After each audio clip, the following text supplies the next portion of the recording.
Hai guys, assalamualaikum warahmatullahi wabarakatuh. Perkenalkan, nama saya Safina Zulfaisa, NIM saya 205222055. Nah, saya dari kelas TBIGB semester 4. Nah, pada video kali ini saya akan memberikan penjelasan tentang resensi dari buku Metodologi Studi Islam karya Profesor Dr. Haji Abudinata.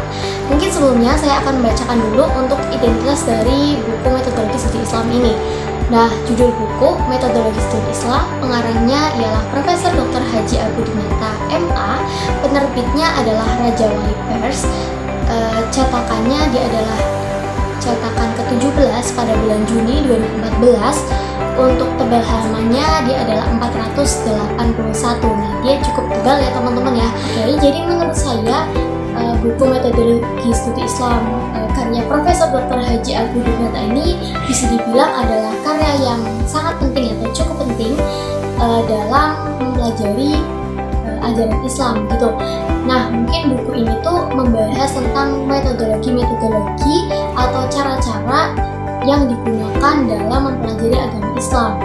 Nah, dalam kata pengantarnya, Profesor Dr. Haji Abudinata ini menuliskan bahwa tujuan beliau menulis buku ini itu adalah untuk membantu para pembaca yang ingin memperdalam ilmu atau yang ingin mempelajari tentang bagaimana cara belajar metodologi studi Islam atau bagi mereka yang ingin belajar lebih dalam tentang agama Islam. Nah, selain itu Profesor Dr. Haji Abudinata ini juga menuliskan atau memberikan cara-cara atau landasan-landasan teoritisnya yang solid dalam melakukannya, sehingga para pembaca itu bisa ada teorinya gitu loh teman-teman, ada teorinya, cara maksanya bagaimana, cara pengaplikasian metodenya bagaimana begitu. Nah, langsung saja untuk bab-babnya. Jadi menurut saya untuk buku Metodologi Studi Islam menurut Profesor Dr. Haji Abudinata ini dibagi menjadi 3 bagian. Nah, mungkin bagian yang pertama dia membahas tentang pengertian-pengertian dan karakteristik metodologi studi Islam. Jadi dia tuh membahas tentang apa sih metodologi studi Islam itu dan bagaimana sih, apa saja sih karakteristiknya begitu. Nah, untuk lanjut bagian kedua, dia tuh membahas tentang metode-metode penelitian dalam studi Islam, kayak metode historis, metode kuantitatif, metode kualitatif begitu. Lanjut untuk bagian ketiganya, beliau ini membahas tentang aplikasi atau cara pengaplikasiannya. Bagaimana sih cara metode studi dalam Islam ini dalam kehidupan sehari-hari, seperti contohnya tentang tafsir, fikih, atau tentang sejarah Islam. Nah, jadi beliau pada bab ketiga ini dibuatkan tentang bagaimana caranya untuk mengaplikasikan metodologi studi Islam dalam kehidupan sehari-hari pada umumnya, pada khususnya gitu. Nah, untuk bagian terakhir dari buku ini menurut saya dia tuh membahas tentang wacana Islami, ilmu pengetahuan. Jadi Abudinata ini tidak terlibat dalam diskusi gitu loh teman-teman. Dia tuh hanya memaparkan tentang pendapat setiap pemikir, baik yang pro maupun yang kontra terhadap islamisasi ilmu pengetahuan gitu. Nah, mungkin catatannya di sini adalah Abudinata ini sedikit mengutip langsung penggagas islamisasi ilmu pengetahuan. Yang membahasnya itu cukup dalam, hanya dari Syekh Naqut Al-Atas gitu. Nah, mungkin akibatnya penjabaran Abudinata ini menjadi kurang menyentuh gitu bagi aspek filosofisnya yang menjadi poin penting dari Al-Atas ini. Tapi meskipun demikian, pada akhirnya dia itu menyimpulkan bahwa islamisasi ilmu pengetahuan itu adalah sesuatu yang mendesak, tapi metodenya masih bisa diperdebatkan. Jadi dia tuh menyimpulkan bahwa metodologi studi Islam itu masih bisa diperdebatkan gitu. Namun di sisi lain, menurut saya yang menarik dari buku ini itu adalah pendekatannya itu dia terintegrasi begitu. Jadi Profesor Dr. Haji Abu Nidar ini tidak hanya membahas tentang satu metode penelitian saja seperti yang sudah saya sebutkan tadi. Jadi dia tuh ada kayak metode kuantitatif, metode historis, metode kualitatif begitu. Dia tuh tidak hanya membahas tentang satu metode saja, melainkan banyak.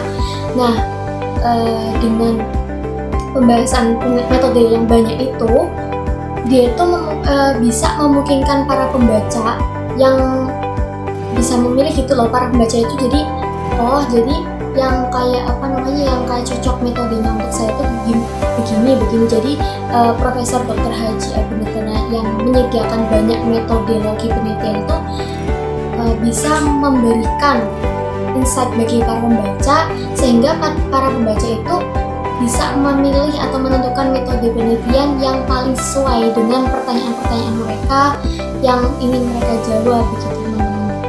Nah, untuk kelebihan lainnya mungkin buku ini juga memberikan gambaran yang jelas tentang karakteristik dan tantangan-tantangan apa saja sih yang terkait dalam metodologi penelitian. Jadi bukan hanya karakteristiknya, jadi di sini ada menyediakan kayak tantangannya bagi para peneliti itu bagaimana sih untuk mengaplikasikan metodologi penelitian itu bagaimana.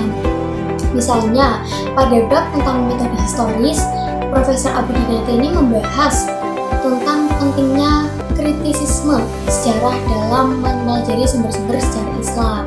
Nah, jadi dalam historis ini, jadi para pembaca itu disuruh kayak kamu itu harus mempelajari tentang pentingnya mengkritisi sejarah Islam dulu begitu. Nah, sisi lain dalam metode kualitatif dia itu membahas tentang pentingnya keakraban dengan konteks sosial. Nah, dia menekankan banget nih di sini tentang konteks sosialnya dan budaya tentang penelitian yang dilakukan. Nah, selain kualitatif, di penelitian kuantitatif dia membahas tentang pentingnya memperhatikan aspek statistik dalam melakukan analisis data. Nah, kelebihan lainnya selain metode-metode yang sudah dijelaskan tadi, dia itu juga membahas tentang pentingnya penggunaan metodologi dalam mempelajari Islam. Kalau tadi kan metodologi penelitiannya, kalau di sini dia juga membahas tentang pentingnya mempelajari metode dalam mempelajari Islam. Jadi gunanya metode itu untuk mempelajari Islam itu bagaimana Profesor Abu Nidar itu menuliskannya juga di sini. Nah, Profesor Abu Nidar itu mengemukakan bahwa penggunaan metodologi yang tepat dapat membantu kita mencari sumber-sumber Islam dengan lebih baik, menghindari kita dari kayak berita-berita hoax atau dari kesalahan interferensi, terus memperluas cakupan pengetahuan kita tentang agama Islam, gitu teman-teman. Selain kelebihan-kelebihan yang sudah saya sebutkan tadi, tentunya buku metodologi studi Islam menurut karya Abu Nidar ini juga memiliki kekurangan dong, seperti kayak buku-buku pada umumnya. Nah, mungkin menurut saya kekurangan dari buku ini tuh salah satunya itu adalah bahasa yang digunakan oleh beliau, Profesor Abu Nidar ini kayak terlalu akademis, terlalu terbelit-belit. Jadi mungkin bagi para pembaca pemula yang tidak terbiasa dengan bahasa-bahasa akademis, mungkin para pembaca ini akan merasa kesulitan gitu, akan merasa kayak harus berkali-kali membaca agar bisa paham gitu. Selain itu, menurut saya buku ini tuh kayak terkesan terlalu teoritis dan kurang memberikan contoh-contoh konkretnya bagaimana dalam kehidupan sehari atau tentang bagaimana metode-metode penelitian itu dibahas dan diterapkan dalam penelitian Islam itu bagaimana. Di dalam buku ini tuh kurang membahas tentang itu, jadi hanya fokus pada teori-teorinya saja begitu.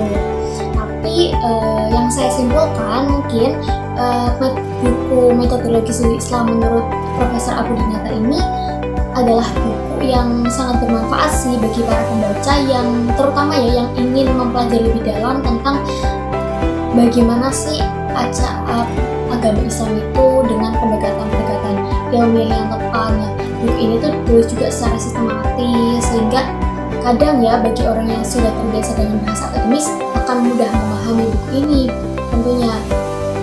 Mungkin saya juga merekomendasikan nih buku ini kepada siapapun yang bagi kalian yang ingin membaca atau ingin belajar tentang cara-cara pendekatan pemahaman tentang metodologi Islam itu bagaimana. Bagi kalian yang ingin memperdalam tentang ilmu-ilmu yang kalian ingin belajar tentang metodologi studi Islam itu bagaimana, saya sangat merekomendasikan buku ini. Mungkin itu saja dari saya untuk resensi dari buku Metodologi Studi Islam karya Profesor Dr. Haji Abdul A. Kurang lebihnya mohon maaf apabila banyak kesalahan atau tutur kata yang kurang mudah dipahami. Terima kasih. Assalamualaikum warahmatullahi wabarakatuh. See you on the next video. Bye bye.